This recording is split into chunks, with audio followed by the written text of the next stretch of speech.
واحد السؤال كيطرحوه بزاف المغاربه على منصات التواصل الاجتماعي. زابري 20 عام، واش مزوج ولا خاطب؟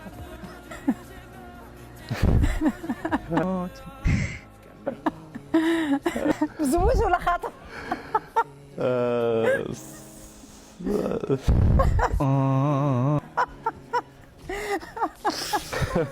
شوف حشمتي يا احسننا ولا شنو؟ متزوج ولا خاطب؟ لا واثقه من نفسها مش واخد بالها. باقي عاد خاطب ان شاء الله، ناوي ان شاء الله. الله يوفق، الله يوفق يا الله يوفقك ياسر. ياسر احنا معروضين للعرس. مرحبا بكم ان شاء الله، كنشكركم على هذه الاستضافه اللي استضفتونا. شكرا لك ياسر، شكرا لكل